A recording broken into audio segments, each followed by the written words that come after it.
Assalamualaikum warahmatullahi wabarakatuh. Anak-anak, bagaimana kabarnya hari ini? Alhamdulillah, mudah-mudahan kalian semuanya dilindungi oleh Allah Subhanahu wa Ta'ala dari segala macam penyakit dan dari segala macam bahaya. Amin Allahumma amin. Anak-anak, sebelum Ustazah di sini menjelaskan bab yang pertama, yakni tentang kewajiban menuntut ilmu. Nah, sekarang Ustazah tanya terlebih dahulu. Kita di sini berkumpul di dalam satu majelis ini dinamakan juga dengan menuntut ilmu. Ya, di sini yang pertama Ustazah akan menjelaskan tentang hukum menuntut ilmu. Menuntut ilmu hukumnya wajib bagi umat Islam dan harus dijalankan sehingga umat Islam tidak menjadi umat yang kembali pada zaman jahiliyah.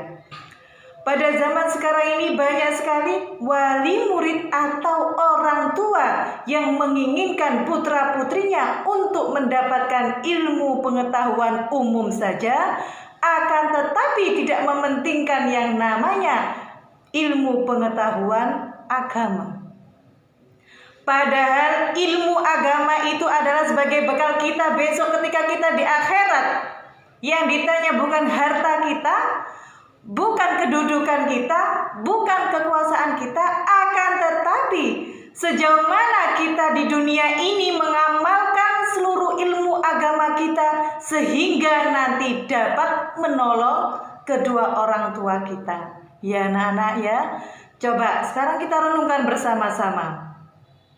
Kalau kita di sekolah negeri, iya ya, di sekolah negeri kan memang sekolahnya banyak muridnya dan banyak temannya.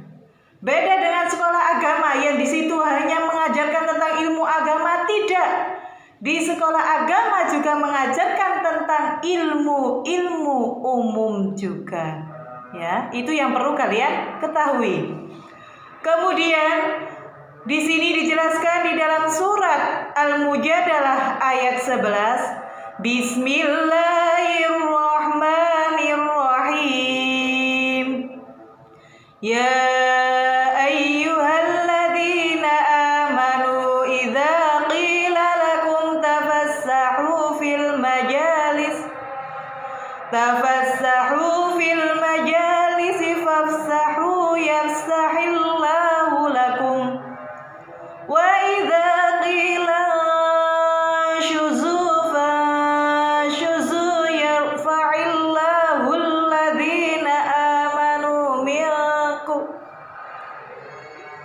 alladhina amanu minkum walladzina utul ilma darajat wallahu bima ta'maluna khabir. Wahai orang-orang yang beriman, apabila dikatakan kepadamu berlapang-lapanglah dalam majlis, maka lapangkanlah. Niscaya Allah akan memberi kelapangan untukmu, dan apabila dikatakan berdirilah kamu, maka berdirilah. Niscaya Allah akan meninggikan orang-orang yang beriman di antaramu dan orang-orang yang diberi ilmu pengetahuan beberapa derajat. Dan Allah Maha mengetahui apa yang kamu kerjakan. Isi kandungan surat Al-Mujadalah ayat 11 bahwasanya seseorang disuruh melapangkan majlis, baik majlis zikir maupun majlis ta'lim. Apabila kita berada di dalam majlis ta'lim, maka hendaklah kita mendengarkan bersama-sama, menyimak bersama-sama, dan jangan banyak ngerumpi atau ngobrol dengan teman sebelahnya.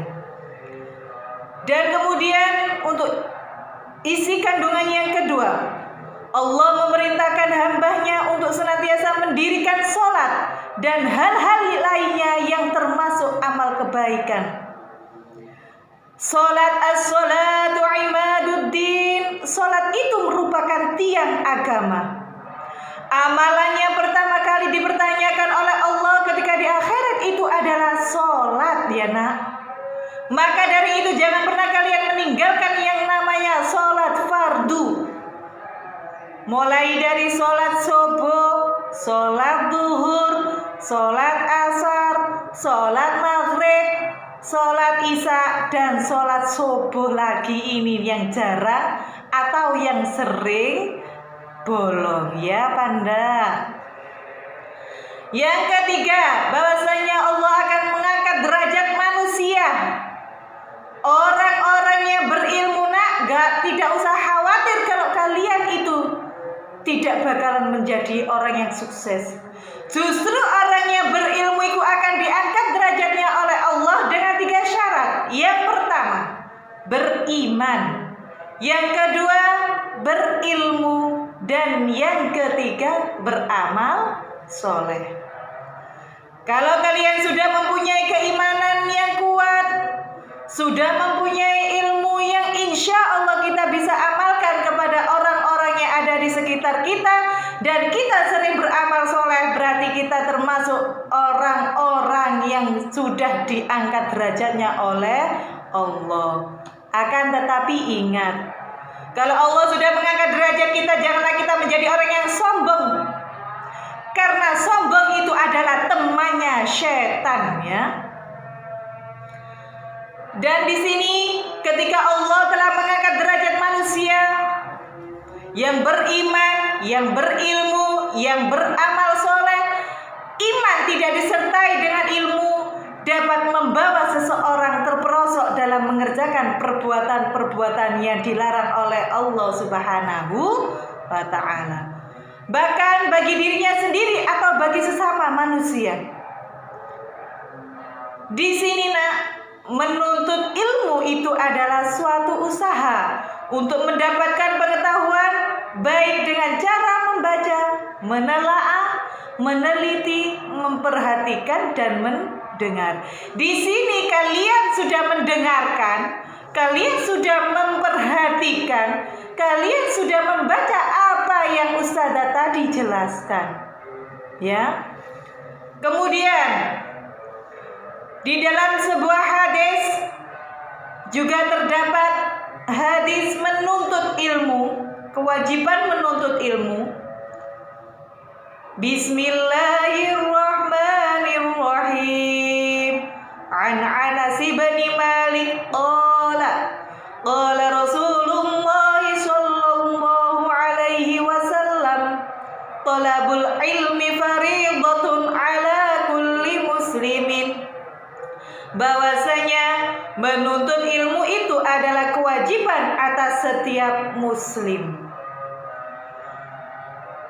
Kemudian menuntut ilmu itu juga terdapat di dalam kandungan surah Ar-Rahman ayat 33. Yang pertama, Allah memberi keleluasaan kepada golongan jin dan manusia agar mereka mau dan mampu bergerak maju dan berkarya. Jadi bukan hanya manusia saja, akan tetapi golongan jin sudah diperintahkan oleh Allah bahwasanya manusia itu telah diciptakan oleh Allah untuk menuntut ilmu.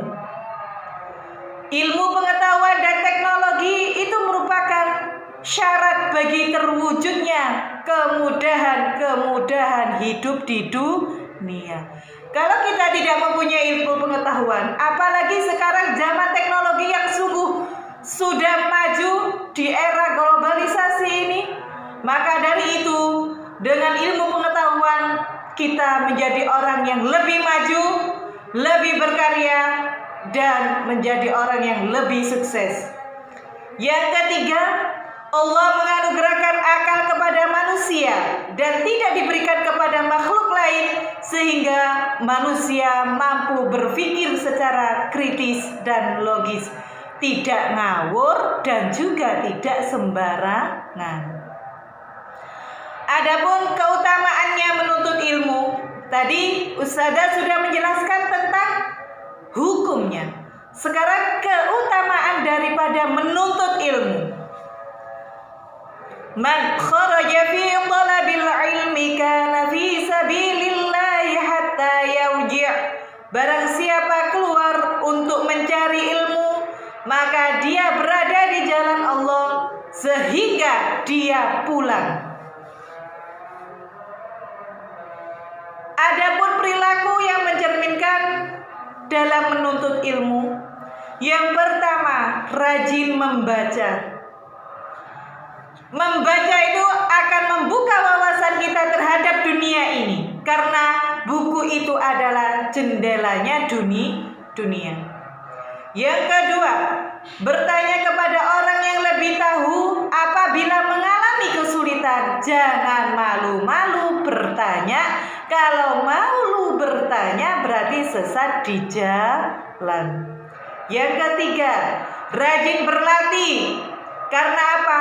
Di dalam suatu prestasi, kalau kita ingin mendapatkan prestasi yang luar biasa, baik dari segi akademik dan dari segi non-akademik, maka kita dapat melakukan banyak berlatih dengan tekun, dengan ulet. Insya Allah, Allah akan memberikan kepada kita hasil yang luar biasa.